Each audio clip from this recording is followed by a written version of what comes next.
자, 오늘은 에스더 네 번째 시간입니다. 1절의 말씀을 볼까요? 1절 다 같이 읽겠습니다. 시작.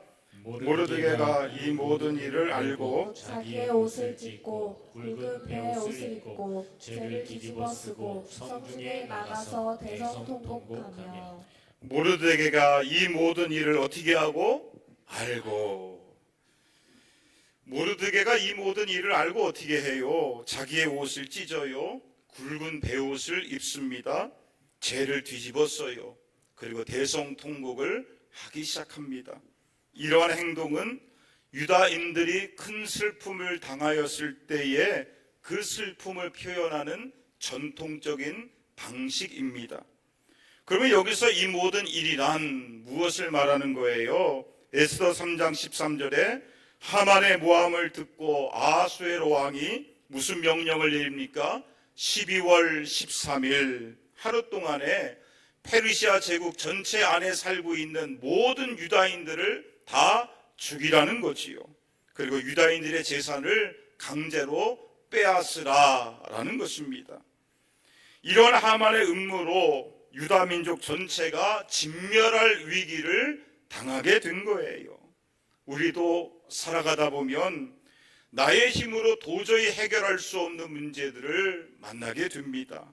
아무리 주위를 살펴보아도 도저히 답을 찾아볼 수 없는 그런 절망의 상황 속에 빠질 때가 있지요. 지금 모르드게와 유다 민족이 그러한 절망의 상황 속에 빠진 거예요. 그렇다면 그들이 어떻게 이 상황 속에서 벗어날 수가 있었을까요? 8절의 말씀을 볼까요? 자, 모르드게가 에스더에게 부탁을 해요. 너가 왕에게 나아가서 유다 민족을 위하여 간절히 구하라. 에스더가 왕후였기 때문에 에스더가 왕을 찾아가서 간청하게 되면 어쩌면 이 문제가 해결될 수도 있을 것이다. 그렇게 모르드게가 생각한 거예요. 그런데 에스더가 어떤 대답을 했을까요? 11절 말씀을 보겠습니다. 11절 다 같이 읽겠습니다. 시작. 왕의 신하들과 왕의 각 지방 백성이 다 알거니와 남녀를 막론하고 부름을 받지 아니하고 안뜰에 들어가서 왕에게 나가면 오직 죽이는 법이요 왕이 그 자에게 금규를 내밀어야 살 것이라. 이제 내가 부름을 입어 왕에게 나가지 못한 지가 이미 30일이라 하니. 에스더가 왕후잖아요. 그런데 아무리 왕후라 할지라도 자기 마음대로 왕 앞에 나아갈 수 있어요, 없어요? 나아갈 수 없다는 거예요. 그 당시 페르시아 왕궁의 법도에는 왕이 부르지도 않았는데 왕에게 나아가는 자는 누구든지 사형에 해당되는 큰 죄였습니다. 설사 왕후라 할지라도 예외가 없어요. 이렇게 철저하게 통제하는 것은 그 당시에 왕에 대한 암살이 끊이지 않고 일어났기 때문에 그래요. 그래서 사전에 허락되지 않는 사람이 왕궁의 안뜰에 들어오게 되면 그 사람은 무조건 암살자로 간주하는 거예요. 또는 암살자와 내통한 사람이다. 그렇게 간주가 되는 거예요. 그래서 왕실 호위대가 이유를 묻지 않고 그 자리에서 죽이게 됩니다. 단 예외가 있었다면 왕의 마음이 흡족해서 왕이 직접 지팡이를 내밀게 되면 살아날 수가 있어요. 하지만 그 당시 페르시아 역사 가운데 왕이 지팡이를 내밀어서 살아나는 경우는 거의 없었습니다. 또한 문제가 뭐예요? 지금 왕이 에스더를 찾지 않은 지가 얼마나 지나가게 되었습니까? 30일이 지나가게 됩니다. 이때는 에스더가 왕후가 된 지 약 5년이 지난 시점이에요. 아마도 그 사이에 여러 명의 후궁들이 새로 생겼을지도 모릅니다. 또한 총애하는 후궁도 있었을 거예요. 어쩌면 에스더를 향한 왕의 총애가 상당히 식었을지도 모릅니다. 그러니 에스더도 장담할 수 없는 거예요. 내가 왕 앞으로 나갔을 때에 과연 왕이 나를 살려줄 것인가? 과연 왕이 나를 맞아줄 것인가? 아무리 왕후라 할지라도 자신할 수 없었던 거예요. 잘못하면 어떻게 되는 거예요? 와스리처럼 폐위당할 수 있는 것이고, 어쩌면 암살자라는 누명을 쓰고 그 자리에서 죽임을 당할 수도 있는 거예요. 그래서 에스더는 모르드게의 부탁을 받았을 때에, 아니 걱정하지 마세요, 내가 당장 왕을 찾아가서 우리 민족의 일을 부탁하겠습니다, 그렇게 자신 있게 말할 수가 없었던 거예요. 오히려 두려워하며 망설이게 됩니다. 그러면 에스더의 그 망설이는 말을 듣고 모르드게가 어떤 말을 했을까요? 13절 말씀을 보겠습니다. 다 같이 읽겠습니다. 시작. 모르드게가 그를 시켜 에스더에게 대답하되 너는 왕궁에 있으니 모든 유다인 중에 홀로 목숨을 건지리라 생각하지 말라. 여러분 따라해 볼까요? 홀로 목숨을 건지리라 생각하지 말라. 모르드게가 에스더에게 무슨 말을 해요? 너 혼자 목숨을 건질 것이다, 그렇게 생각하지 말라는 거예요. 모든 유다인들이 죽임을 당할 때에 너는 왕궁 안에 있으니까 너만 안전할 것이다, 그렇게 생각하지 말라는 거예요. 너도 언젠가는 유다인이라는 사실이 밝혀지게 될 것이고, 그러면 너도 하만의 계략에 따라서 죽임을 당하게 될 것이다. 너도 결코 안전할 수가 없다는 거지요. 그리고 너도 유다 공동체에 속해 있다는 사실을 잊지 말라는 거예요. 많은 사람들은 공동체의 위기가 오든 말든 나만 아무런 일이 없으면 괜찮다, 그렇게 생각해요. 그들과 내가 무슨 일이 있겠는가, 나만 평안하면 돼, 그렇게 생각합니다. 그러나 그렇지 않지요. 나는 공동체와 결코 분리될 수가 없는 거예요. 여러분, 국가가 잘 되고 평안해야 나도 잘 되고 평안할 수 있는 거예요. 만약에 국가가 어려워진다, 그렇게 생각해 보세요. 나도 어려워지게 되는 거예요. 국가와 나는 하나로 묶여 있는 것입니다. 그래서 디모데전서 2장 2절에 무엇을 말씀하고 있어요? 높은 지위에 있는 사람들을 위해서 뭐 하라는 거예요? 기도하라는 거예요. 왜 그래요? 나라가 평안해야 우리도 경건하고 품위 있게, 그리고 평화로운 가운데 신앙생활할 수 있기 때문에 그렇습니다. 또한 3절에 높은 지위에 있는 사람들을 위해서 기도하는 것이 하나님께서 기뻐하시는 일이고 하나님 보시기에 좋은 일이 되는 거예요. 아멘입니까? 그러므로 나라와 민족을 위해서, 또한 국가의 지도자들을 위해서 기도할 수 있기를 원합니다. 성경에 보니까 하나님께서 직접 만드신 공동체가 두 개가 있어요. 하나는 가정이에요. 또 하나는 무엇입니까? 교회입니다. 우리는 가정 공동체, 그리고 교회 공동체와 함께 운명을 같이 하고 있는 거예요. 가정이 무너지면 나도 무너지는 거예요. 교회가 무너지면 내 신앙도 무너지게 되는 거예요. 교회가 어려워지게 되면 나도 영적으로 어려움을 겪을 수밖에 없는 것입니다.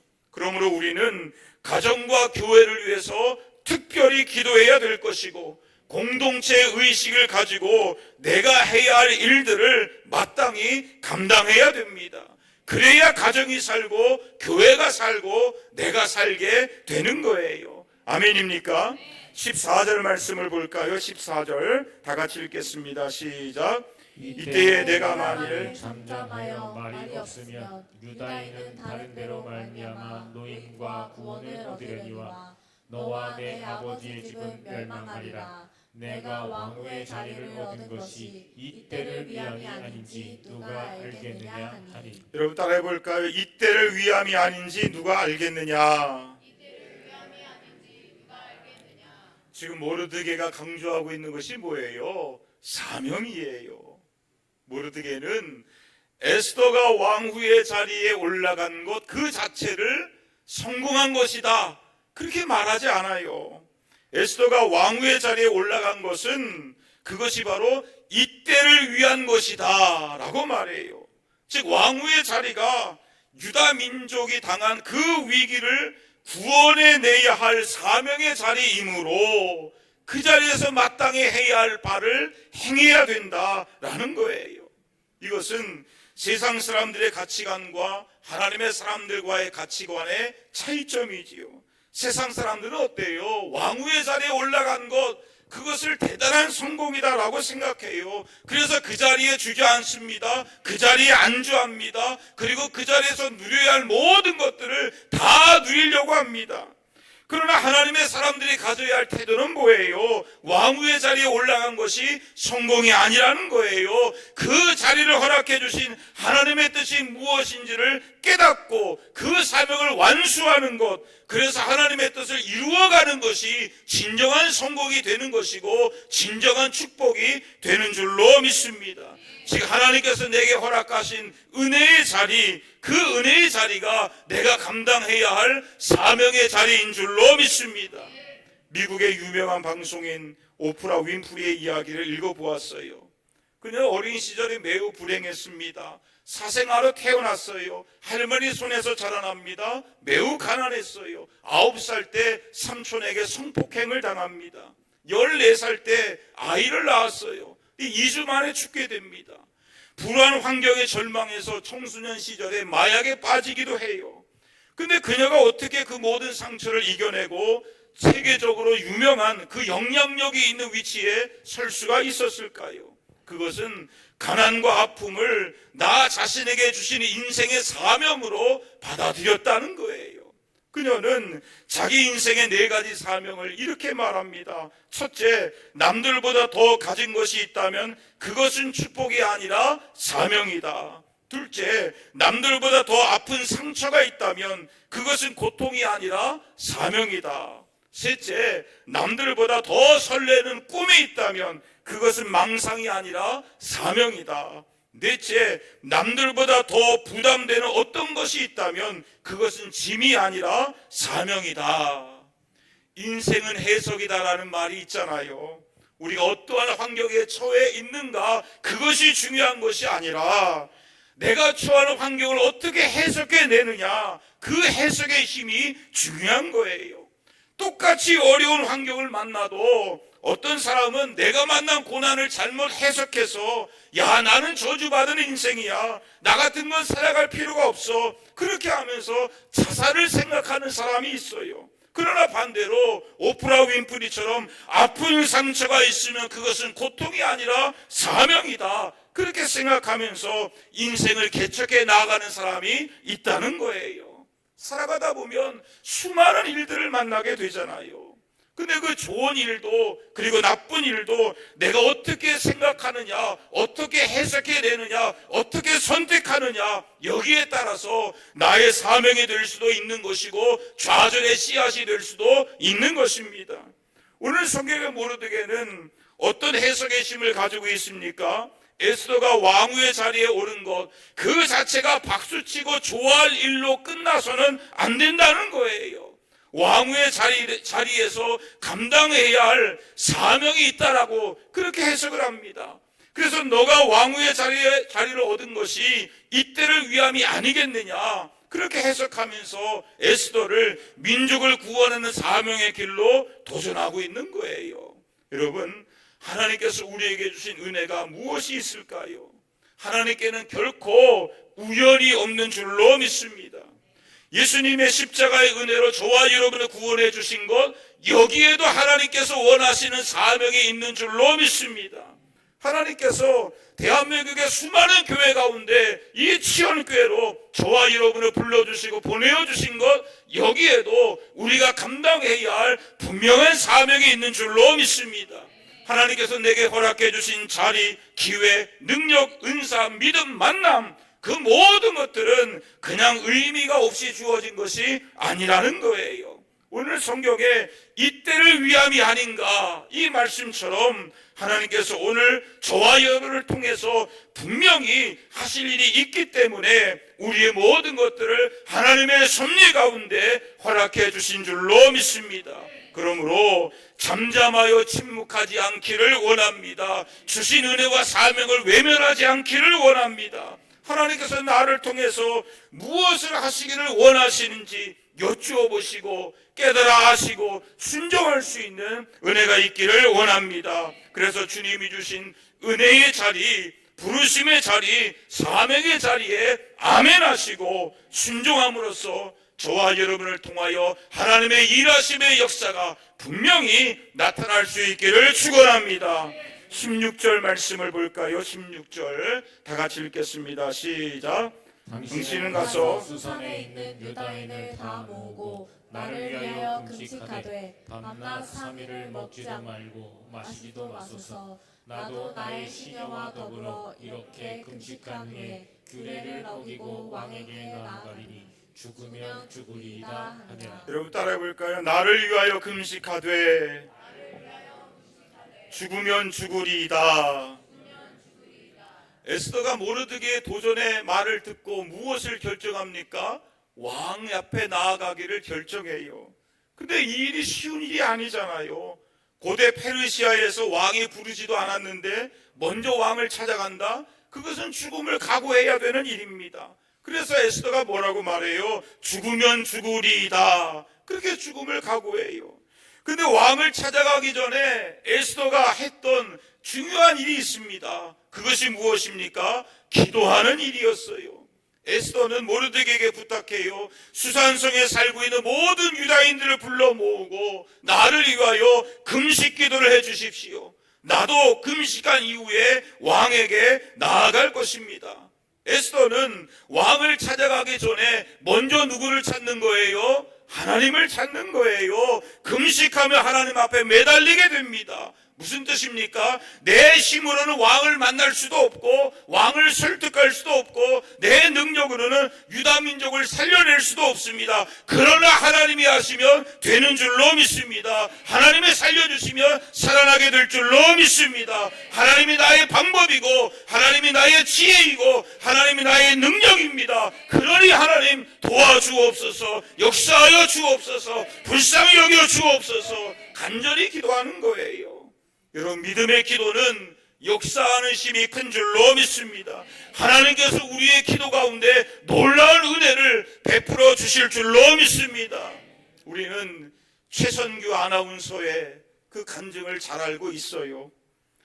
그분이 1993년 9월 25일 토요일 오전에 생방송을 마치고 내려오는데 누가 쪽지 한 장을 건네줘요. 딸 교통사고 생명위독 강남 성심병원 응급실. 그 쪽지를 읽는데 하늘이 무너지는 것 같았다 그래요. 3살 된 딸이 집 앞에서 모래놀이를 하고 있었는데 2.5톤 이사 트럭이 후진을 하다가 그 아이를 보지 못한 거예요. 그래서 그냥 밟고 지나갑니다. 근데 후진하다가 덜컹 거리니까 야 뭔가 장애물에 걸렸구나. 그래서 다시 앞으로 차를 이동하게 돼요. 그러니 이사 트럭이 2번이나 그 아이를 밟고 지나간 거예요. 그 소식을 듣고 최선규 아나운서가 병원으로 급하게 가는데 그날따라 길이 너무 막힙니다. 도로가 꽉 막혔는데 차가 전혀 움직이지 않아요. 그러니 마음이 더 답답하고 걱정이 되는 거예요. 그 당시에 그는 예수님을 믿지 않았어요. 그리고 철저한 불교 집안 사람입니다. 할머니가 절을 3개나 세웠어요. 그리고 할머니가 무당이었습니다. 어릴 때부터 불교 학생회장 할 정도로 교회하고는 전혀 상관이 없는 사람이에요. 근데 차 안에서 병원까지 가는데 신기하게도 누가 생각나느냐? 자기도 모르게 하나님이 생각나더라는 거예요. 그래서 하나님 앞에 기도합니다. 하나님 도와주세요. 제발 제 딸을 살려주세요. 하나님이 제 딸을 살려주시기만 한다면 무엇이든지 하나님이 시키는 대로 다 하겠습니다. 하나님 나를 불쌍히 여겨 주옵소서. 그렇게 간절히 기도하면서 하나님을 찾아요. 병원에 도착했는데 이미 하얀 천으로 딸을 덮어놓았어요. 무슨 뜻입니까? 이 아이는 죽었습니다. 그런 뜻이에요. 실제로 의사가 죽었다고 며칠 몇 분 죽었다고 사망 선고까지 이미 다 끝난 그런 상태예요. 그는 딸을 덮어놓은 천을 걷어내고 딸을 부여잡고 울어요. 혜원아, 너가 왜 여기 누워있니? 아빠 손잡고 집에 가야 되지. 어서 일어나, 집에 가자. 그렇게 한참을 우는데 미친 사람처럼 정신이 나갔어요. 근데 놀라운 일이 일어납니다.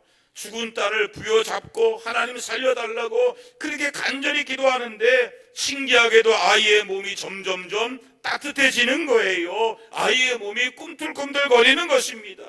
이상하다 싶어서 보니까 또한 아이의 목에 뭔가가 걸려 있는 것처럼 보여요. 그래서 딸의 입을 벌려서 손가락을 집어넣습니다. 그러자 딸이 콜록콜록하면서 기침을 하는데 시커먼 핏덩어리를 쏟아내는 거예요. 그러면서 후 하면서 숨을 내쉬게 됩니다. 그때부터 심장이 뛰기 시작하고 호흡이 살아나고 의식이 회복되더니 아빠 하고 부르는 거예요. 그래서 죽은 아이가 기적적으로 살아나게 됩니다. 그 사건을 계기로 독실한 불교 신자였던 최성교 아나운서가 이제 예수님을 영접하고 하나님의 자녀가 돼요.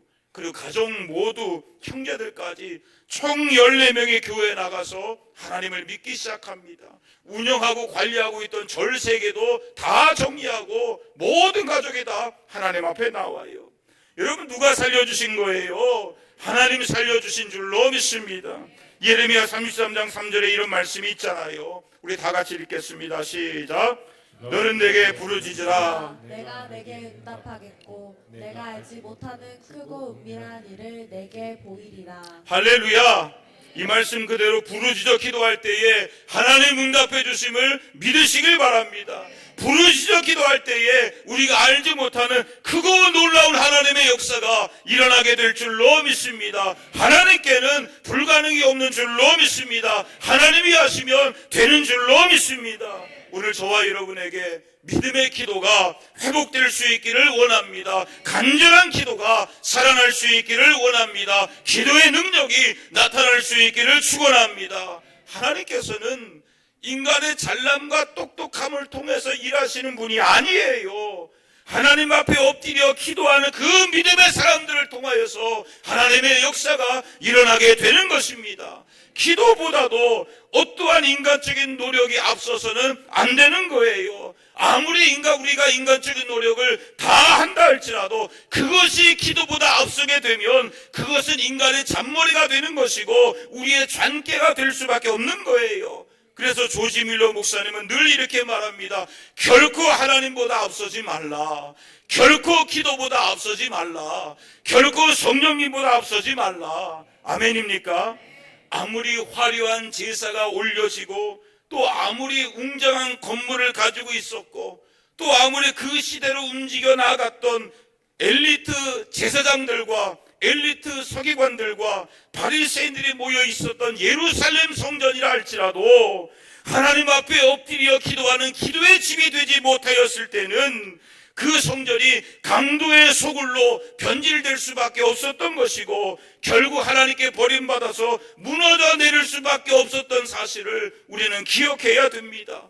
기도가 끊어진다면 하나님께서 그 사람을 사용하지 않는 거예요. 기도가 식어진다면 하나님께서 그 교회를 사용하실 수가 없으신 거예요. 기도가 중단이 되면 하나님의 역사도 중단될 수밖에 없는 거예요. 오직 하나님의 방법입니다. 오직 하나님의 지혜입니다. 오직 하나님의 능력입니다. 하나님이 하시면 되는 거예요.